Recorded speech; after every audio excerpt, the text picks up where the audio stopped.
नौकरी, मजबूरी या शौक, सीधी सादी सी रोली की शादी सिड से तय होती है। शादी के बाद तुम नौकरी करना चाहोगी? नहीं नहीं, बिल्कुल नहीं। वैसे मैं ये नहीं कहती कि नौकरी करना ठीक नहीं है, लेकिन पर्सनली मैं ये सोचती हूँ कि मैं गृहिणी बनूंगी। हाँ हाँ, क्यों नहीं। गृहिणी बनना भी आसान नहीं है। एक सफल परिवार चलाना किसी देश को चलाने जितना ही कठिन है। रोली को सिड का साथ और बात दोनों अच्छी लगती है। और फिर वो दिन भी आ जाता है जब दोनों की शादी हो जाती है।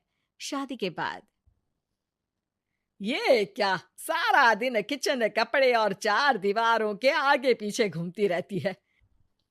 जा बाहर निकल कर देख, कितनी स्मार्ट लगती हैं वो औरतें जो नौकरी करती है। हाँ, अच्छी तो लगती है सासू माँ, लेकिन मैं नौकरी नहीं कर सकती। मेरा मन घर के कामों में ही लगता है। अरे मेरी बेटी तो कमाती है, अपने को फिट भी रखती है और सास को भी खूब शॉपिंग करवाती है। अच्छी बात है ना सासू माँ। मैं तो जो है उसी में संतोष मान लेती हूँ। बरकत होनी होगी तो इसी में भी हो जाएगी। ये बोलकर रोली चली जाती है। एक दिन सास की सहेली घर आती है, जहाँ रोली उन्हें चाय के साथ कई तरह के पकवान बनाकर खिलाती है। अरे वाह, तेरी बहू तो बहुत गुणी है। कितना सब बनाकर ले आई। मेरी वाली तो ऑफिस से आकर 2 रोटी ही सेक दे तो समझो एहसान कर दिया। अरे ऐसा ना बोल। तेरे घर में 2 कार, 4 मंजिला मकान, और तेरे लिए जो वो अपने पैसे से साड़ी लाती है वो भी तो कितनी कीमती होती है। अरे मेरी वाली तो बस सारा दिन इन्हीं 2 कमरों को ताजमहल बनाने में लगी रहती है। सहेली चली जाती है। कुछ समय बाद रोली को एक सुंदर सी बेटी होती है। अरे क्या सारा दिन उस बच्चे में लगी रहती है।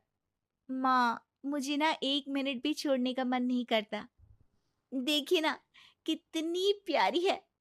मैं ना इस हर पल को एंजॉय करना चाहती हूँ। अरे हाँ हाँ, हमने भी बच्चे पाले हैं, हम भी जानते हैं कि कितने प्यारे होते हैं, और अपने बच्चे को बढ़ता हुआ देखना कितना अच्छा लगता है। लेकिन एक दिन अचानक और रोली, एक बहुत बड़ी घटना हो गई। एक शॉर्ट सर्किट से पूरी दुकान जल गई। ओह, अब अब क्या कुछ समझ में नहीं आ रहा कि कैसे घर चलेगा। घर की पूरी गाड़ी पटरी पर लाने के लिए कई साल लग जाएंगे, और वापस पहले जैसे होने में भी बहुत टाइम लग जाएगा। रोली, रोली कुछ सोचती है, फिर अपने 3 महीने के बच्चे को देखती है और कहती है, आप कहें तो मैं नौकरी शुरू कर दूं? माँ मुन्नी को देख लेगी, फिर शाम को तो मैं घर आ ही जाऊंगी। सिड कुछ कहता उससे पहले ही उसकी सास वहां आ जाती है। अरे हाँ हाँ, अब भी तुझे नौकरी करने के लिए पूछना होगा। अरे घर पर इतनी बड़ी विपदा आ गई है, तू है कि बच्चे का मुंह देख रही है। अरे क्या मुझ पर भरोसा नहीं है? अरे नहीं नहीं माँ जी, ऐसा क्यों बोल रही हैं आप? फिर क्या था, सिड से पूछकर 3 महीने की बच्ची को रोली सास के पास छोड़कर चली जाती है। शाम को ऑफिस से आने पर अरे सारा दिन इसने तो चैन नहीं लेने दिया, बस गोदी में ले लेकर घूमती रही। हाथ दर्द हो रहा है। बहू को बहुत गिल्ट फील होता है, लेकिन जब वो घर की हालत देखती है तो चुप रह जाती है। ऑफिस में सहेली कहती है, अरे रोली, तेरी तो बच्ची छोटी है ना, कैसे मैनेज करती है? कैसे मतलब? घर पर रहती है वो अपनी दादी के साथ। ओ यार, कितनी अच्छी है तेरी सास। मेरी सास को जब पता चला कि मैं नौकरी ज्वाइन करने की सोच रही हूँ, वो तो सीधे अमेरिका चली गई मेरी ननद के पास। अच्छा, फिर तू कैसे मैनेज करती है? अरे मैंने तो फुल टाइम मेड रख ली है। ओहो, वो तो बड़ी महंगी होगी ना? हाँ यार, लेकिन कमाई भी तो हो रही है ना। यार, मैं तो कभी अपना बच्चा इनके मम्मी पापा के पास ना छोड़ू। प्यार दुलार में खराब कर देते हैं ये दादा दादी बच्चे को। नहीं नहीं, मुझे अपनी सास पर पूरा विश्वास है। जो मेरे पति को इतनी अच्छी शिक्षा के साथ बड़ा कर सकती हैं, वो मेरी बच्ची को कभी नहीं बिगाड़ेगी। खैर, रोली की इस सोच से उलट पड़ोसियों के बीच हाथ में बच्ची पकड़े रोली की सास कहती है, अरे क्या बताऊं, सारा दिन बहू बाहर रहती है। पहले अपने बच्चे पालो, फिर बच्चों के बच्चे। अरे अपना जीवन तो कुछ रहा ही नहीं। अरे नहाने भी जाती हूं ना तो इसे साथ रखती हूँ।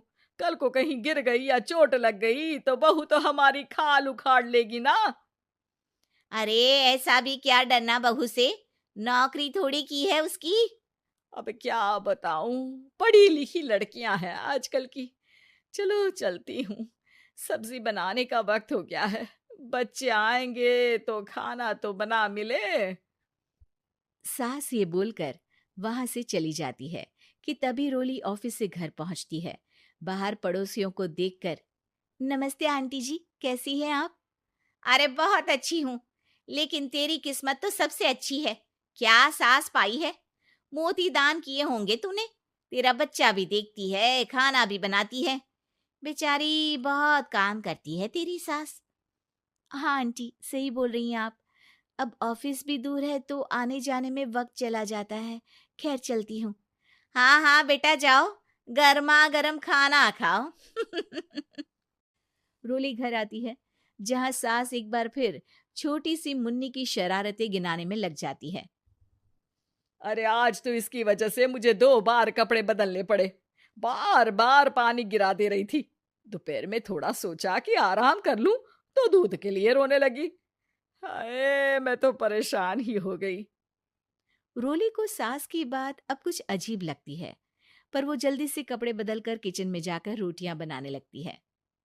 सारा महीना काम करने के बाद रोली को सैलरी मिलती है।